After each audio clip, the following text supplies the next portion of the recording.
शहर में पेश आए हालिया फसादात के बाद कॉर्पोरेटर्स राजा सिंह और वाई कटनम को मुलजिम करार दिए जाने पर बीजेपी ने सख्त रद्देअमल जाहिर किया है।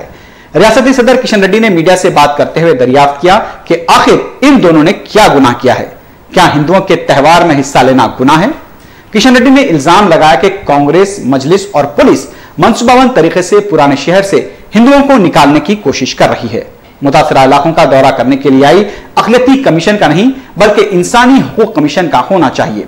किशन रेड्डी ने कमिश्नर पुलिस ए.के. खान को तनकीद का निशाना बनाते हुए कहा कि वो भी एमआईएम के इशारे पर काम कर रहे हैं।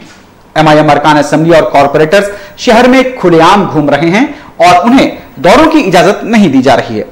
जब मीडिया से सवाल किया कि बीजेपी कमिश्नर के तबादले का मुतालबा करेगी तो किशन रेड्डी ने कहा कि यह मुतालबा बेफैज साबित होगा क्योंकि पुलिस के तबादले सेक्रेटरीट में नहीं बल्कि दारुस्सलाम में होते हैं।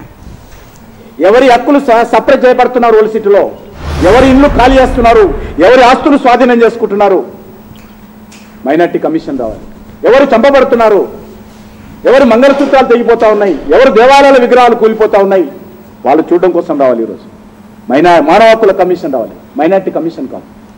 మైనారిటీ కమిషన్ వచ్చినా సరే ఎవరిని తీసుకొని తిరుగుతున్నారు?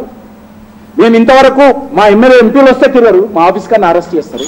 నేను ఇన్ని రోజుల నుంచి ప్రతిరోజు పోలీసులను అడుగుతున్నాను పర్మిషన్ ఇమ్మని, 3 సార్లు ఆలోచన చేయాలి। ఎందుకంటే ఏ ప్రభుత్వం ఏ పోలీస్ కమిషనర్ వచ్చినా ఎంఐఎం చేతిలో కీలువం। ఎందుకంటే ట్రాన్స్ఫర్ చేసేది రాష్ట్ర ప్రభుత్వం కాదు, ఎంఐఎం కాబట్టి ట్రాన్స్ఫర్ చేసేది పోలీసు ఎవరు చేయాలి? ఇప్పుడు ఈయన నేను డిమాండ్ చేసినా చేయాల్సింది ఎంఐఎం కదా। రోషయ్య గారు కాదు, ఖాన్ గారిని ట్రాన్స్ఫర్ చేయాలన్నా, లేకపోతే గోపీనాథ్ రెడ్డిని ట్రాన్స్ఫర్ చేయాలన్నా, లేకపోతే మహంతిని ట్రాన్స్ఫర్ చేయాలన్నా సెక్రటరియట్ నుంచి ఆర్డర్స్ రావు, దారుసాలం నుంచి ఆర్డర్స్ వస్తాయి। కాబట్టి నాకు అనుమానం దారుసాలం నుంచి ఆర్డర్స్ రావు, కాబట్టి నేను డిమాండ్ చేయడం లేదు।